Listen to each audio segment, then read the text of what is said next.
YouTube, hello, and A's fans, good evening. It's an off day, and we get to kind of settle down and sit back, relax, and enjoy what the team just accomplished yesterday, winning their 11th straight baseball game. It is amazing to say that because there were a couple times through twists and turns I thought it was all over, including yesterday, being down 10-7, tying it and sending it to extras, but then going down 12-10, right? All right, Byron Buxton homered, that's it. It's over. A dramatic ending to a pretty nice 10-game win streak. Then all of a sudden, 3 unanswered runs in the bottom of the 10th.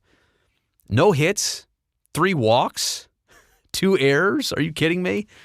And I realize Minnesota is a bit of a fractured team right now, going through injuries, going through a couple COVID situations, but they're still major leaguers, and they opened the door for the A's to extend this win streak from 8 to 11, but the A's, give them full credit, they took advantage of this. I want to begin, I think I'm going to make 6 total points here. I want to begin with the whole idea of riding the wave. Because if you would have asked me in the first week of April, do you see yourself doing an 11 straight game win streak video pretty soon? I would have said absolutely not. They just were not playing well out of the gate. No wins, 6 losses against Houston in 4 games and those first 2 games against the Dodgers. And not just that, the A's looked flat. The A's looked, they looked like nothing about themselves, and then they headed, of all places, the Astros. And that's actually where this streak started. Not game 1 of the series, but game 2 and 3, then Arizona for 2 more, and then back home for Detroit, 4 games there. And then 3 games within a span of about 26 hours against the Minnesota Twins. The doubleheader on Tuesday, and then yesterday, the series finale. But riding the wave, let's go back to that. Only 3 teams in Major League Baseball have started their year 0-6 and then had a 6-0 streak within the first 14. Like, those extremes are amazing. And also, no team in the history of Major League Baseball has started off 0-6 and ever in their season had an 11-game win streak. Think about that for a second. No team has ever started off that poorly at 0-6 and then at any point in the year racked off 11 wins like the A's basically did immediately after this. And again, I just go to the contrast of how they were losing games. It's not just that they were losing. It's how they looked in those losses. Nothing was going right. And it was also frustrating because those are the types of opponents that the A's see themselves with in terms of where they're at. They were better than Houston last year. They can play with the Los Angeles Dodgers, but that was not evident in those first 6 games and really those first 2 series. And so I know where Ride the Wave came from. Chris Bassett, let's be honest. Let's not beat around the bush. There's been talk of, well, it came from the starting rotation. Well, it came from Chris Bassett, which is awesome. I'm not surprised. And I would say I'm not even impressed because I know how good he is at chemistry. I know how good he is at performing with a chip on his shoulder. And the idea of riding the wave, of being way down here at 0-6, and then suddenly just getting back to 500, quite honestly, that would have been enough for the Oakland A's in this month of April. Terrible start, historic start. A's hadn't had the 0-6 start since 1917, the Philadelphia A's. So all you could really hope for was that they get back to 500 by the end of this month, wash it away, pretend like it never happened. Well, they not only erased it, they compensated for it here as well. I really think that it's more than just this that you're seeing from the guys, after a double, after a big play, on second base, in the dugout, wherever. It's more than that. It's a great mentality for this team. They have high expectations this year of themselves. Outside expectations are just the same. So to be 12-7 right now after these 11 wins in a row, yeah, it's one of the biggest turnarounds in baseball. Now, I'm not guaranteeing you anything. Not saying it wins. This does not win you the division. These are 11 out of 162. Yeah. So let's establish that we're not in that 60-game mode of last summer. We're back to the marathon. And just like those first 6 games were not going to break a season, I don't want to take away from the 11-game win streak, but these 11 games are not going to make the Oakland A's season either. Well, that is unless the streak goes to 21 or something. But I think what's the biggest takeaway about riding this wave and watching the A's do what they've been doing, they haven't been playing out of their mind. These last 11 games are what the Oakland A's are capable of. And that might be the most refreshing part. Sometimes you watch a sports team that is your favorite and you say, wow, these guys right now are out of control. I can't believe player X was capable of that. I can't believe this tandem did that. They never do that. That's not really the case, though, with the Oakland A's. You know what the pitching staff is capable of. You know what some of the bats have done in their careers. Maybe there are some questions about the bullpen because you don't have a closer with a long and strong reputation. All right, we'll get there. Team defense has been as good as you can imagine. So that's what I'm going to conclude on there in terms of riding the wave. The highs and the lows we certainly did not expect. The highs, maybe we didn't expect for this long and this early, but I don't think anybody's shocked about what this team is capable of doing. This is not a bad team that's won 11 in a row and they're shocking the world. This is a very good team that's won 11, and that's a lot, which is opening some eyes, but I don't think they feel like they're overperforming right now at all, which is great. Let's move on to the next point, and specifically talking about offense. I do realize that the homers were not there in the first couple series, the first homestand, and yes, they have come around. But the most impressive thing to me about the A's offense is simply the fact that they score in multiple innings almost every game. It's not just, 4 in the second, and we'll see if that's enough to get us the win. The A's scored 2 in the second, 1 in the fifth, 3 more in the eighth, and that alone right there shows you a healthy offense. That to me is the biggest sign of any team in this league, is when they can score in multiple frames consistently. That's when you know the offense is rolling. And that's also when you know that, top to bottom, your entire lineup is contributing. It's not necessarily been just the 1, 2, 3 or 1 through 4 for the A's. It's also not been the middle of the order. It's also not been necessarily just the bottom of the order. And sometimes certain games have different heroes. One day it's Jed Lowry, the next day it's Ramon Laureano, the next day it's Mitch Moreland. I could go on, and I think you understand that. But this lineup has consistently contributed top to bottom and multiple times throughout the course of a single game. That helps the starting pitcher. Little run support helps them pitch more confidently to score early, helps the game to have another burst of runs in the middle. And then certainly we know the A's are a late inning team, as evidenced by the last handful of games that they've played. Let me just go back to one thing I forgot. Before yesterday, in that 13-12 final score, 4 of the 5 prior games, now 2 of them were 7-inning games in the doubleheader, but 4 of the prior 5 were A's shutouts. They shut out the Tigers in 2, and then in game 4 of that series against Detroit, they did allow some runs, but games 1 and 2 against Minnesota, they also shut them out. 4 out of 5 games, they recorded shutouts. So that is obviously going to be my next topic. So I went back to move forward here. Starting pitching. This whole run all started with a Frankie Montas quality start and then a Sean Manaea quality start. And wouldn't you know how contagious that was? Because then Chris Bassett eventually had his moment, and Jesus Luzardo had a really good outing against those Minnesota Twins on this past homestand. And I also want to throw in full credit to Cole Irvin, whose numbers and stats do not accurately reflect, I think, how well he's pitched. And it's crazy. I was thinking that the other day. Bob Melvin said it the other day as well, too. He's going to start the series opener in Baltimore. I really feel like for him to win this opportunity until Mike Fiers is back, and also to prove that he can be the team's 6th starter. They'll need 6. They'll need more than 6 as this season goes on. You just know it. Guys are going to miss a start for this or that. It's inevitable. So it's only a great thing that you're getting the chance for somebody to establish and prove themselves right now so that they can get an opportunity later when it's needed.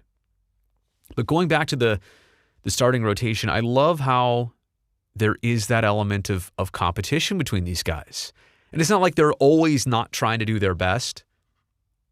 But isn't it funny how when two guys have the starts of their season so far, how the next guy also does? And then maybe there's a hiccup here and there, but another guy does, and then another one does. I really do believe there's something to it. And I'm not going to get into, Montas, Bassett, Minaya, Luzardo, and Irvin individually. I'm kind of grouping them here together. It's clear to see and say, though, we try and figure out how the turnaround happened with the A's and how this win streak started, how it's continued. Starting pitching hasn't been there every game. That's a tough ask, but it's been there most games. A lot more quality starts that we're seeing here in this last little stretch. All right, next thing I want to touch on here is team defense. Now, when the A's were losing 6 in a row, Chapman was making errors. Are you kidding me? Matt Olson threw one away, I believe. Was it what? There was an error on Sean Murphy for something? I'm conveniently forgetting all this stuff because it's so uncharacteristic, and that's when you know. That's when you know it wasn't real. I said this on one of our pregame shows to the broadcast crew of Glenn, Ray, and Dallas. When you're having a bad dream, you're having a nightmare. And something happens in that dream where you get to your consciousness and you're like, wait a second, that can't be real. I might be dreaming. In this case, you might be having a nightmare. Yeah, Matt Chapman, Matt Olson, they don't make those types of errors. There are not those types of defensive plays by the Oakland A's. And so anyway, the point here is to prove that, even though they're still not entirely perfect, you can't ask that for a team in the long run, they have looked a lot more defensively like themselves. A couple great catches, Seth Brown, Ramon Laureano, Cano when he's been playing left. There is solid defense all the way around on the infield as well, too. And with all the defensive shifts that the A's have been playing, like Matt Chapman has had to be at second base, turning some double plays. Elvis Andrus has been, shifted to the right side of the infield a lot of times. So now, if it's a 5-6-3 double play, I had to do the math there, Elvis is coming across the bag from the opposite side, from the second base side. And, I do have to say, it's not just the Oakland A's. It's pretty much every team I've witnessed that also comes into the Coliseum, which is now Houston, Dodgers, Tigers, and Twins. Every team I see, the outfielders, every batter, they're taking off their hat, they're looking at their cheat sheet, and then they're shading right, shading left, in, out, based on what that scouting report for the batter tells them. There's so much shifting in the outfield. There's so much shifting in the infield. It's at an all-time high. We should have a totally separate conversation on that later. The effects of the shift. Is there such a thing as too much shifting? Does it enhance the game? Does it ruin the game? We'll talk about that some other time. But I just want to say that despite all the elements of change and, the Oakland A's are playing solid defense right now. Don't get distracted by the huge run totals and the homers and all the offensive metrics that get thrown your way. Because with the A's, they do. And also, the starting pitching has been great. I don't want to take credit away from there. I'm saying don't sleep on the gloves for this A's team. They have been equally impressive in this run. Gosh, 2 more things. And I feel like I'm blabbering a bit too much. I'll try and be concise with these. They're finding ways to win. In this 11-game streak, like I said before, there have been games and nights where it just does not look like it's working out. It looks like it's the end. For example, were they down 5-0 in Arizona? Came back to win that game. Was it 7-5? Game 1 of the series? Or was that game 2? See, it all kind of blends in now. Even winning a game 1-0 against Minnesota in the second of a doubleheader the other night, short game, only 7 innings. We know that kind of cuts off some of the best innings of Oakland A's baseball, usually the 8th and 9th. But to win by the slimmest of margins there, and to win by the slimmest of margins yesterday, 13-12. It was really a game. It was 8 games in one. Down 1-0, up 3-1. I don't even remember the back and forth, but they were constantly up by 3, tied, or down by 3, or down by 2 until the very end. Now, some may say, and this is a criticism that I've seen on social. I've thought about too. When you're playing a team like the Tigers or the Twins, are you supposed to win all those games? If you're the A's and you have their ambitions, yeah, to be honest, yeah, you're probably supposed to win most of those. But these aren't gimmies. And sweeping an entire homestand like they just did, that does not happen normally. That does not happen naturally. You still have to go out and take those games and perform at this level. It is hard to complete a sweep in the major leagues of 3, but especially of 4 games like they did against Detroit. So finding ways to win, I think, is obvious. But again, it's good to know that this team has that DNA in them, whether they're down early and they chip away, whether they're down late and, give you the heroics, or also some games, whether they're up like 6 or 7-0 and they don't even open the door. I do find those games refreshing too. You jump out to a lead and you don't even let them get an inch back on you. There's a lot of metaphors I could have used right there. All right, last but not least, the closing situation. I guess that is last for the A's, but not least. It's so frustrating to have signed Trevor Rosenthal when the A's did, and for him to have any kind of injury, but especially when he did, and also the nature and the severity of this injury. Now, I obviously wish him the best. I can't make this a personal thing. We don't know the guy, and it's just frustrating how much optimism and hope there was surrounding him and the role that he was going to fill for this team, and now you don't even get that chance for a long time. And now, could he come back in August or September and give you some unreal, like afterburner type boost? Maybe. But there's a lot of baseball to play from now till then, important baseball to put yourself in that right position. And so I think it's really cool that, if it is Lou Trevino as kind of the number 1, and if it's Jake Diekman as the 1A, or if it's 1A, 1B, you know what I'm saying. If Trevino's the primary guy, and if Diekman is the alternate choice, but also still a number 1, I mean, if you're Bob Melvin, you have a righty and a lefty closer right there. But specifically, I want to key in on Trevino. I think a lot of people anticipated, I did too, this past offseason when the A's didn't go out and immediately grab a closer, that Jake Diekman was probably one of the guys for the job, considering that, he gave up 2 runs total last year, and only one of them was earned.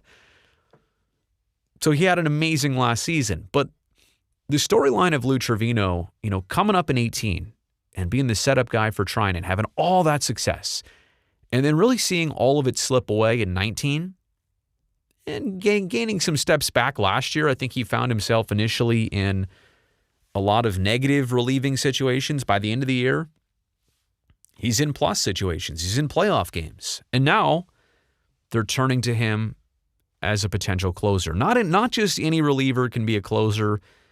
Yeah, you need the stuff, but yeah, you also need a certain charisma, mentality. And I feel like Trevino's got it. He's shown the signs that he possesses those things. And I think, if you go back, was Blake Treinen like dominant closer status when he came to the Oakland A's? No. I mean, he was good, but I don't think anybody pegged him as the all-star, like one of the best closers in the game at that time period. So the A's kind of found something right there, and that was a story. They put him in a situation, he thrived. Even before that, Sean Doolittle was a reliever, was not the closer, was elevated in that role, did phenomenally. And even the prior closer to this season, Liam Hendricks. I mean, the guy was DFA'd. He turned into the opener for a while for that playoff game and games before that in 2018.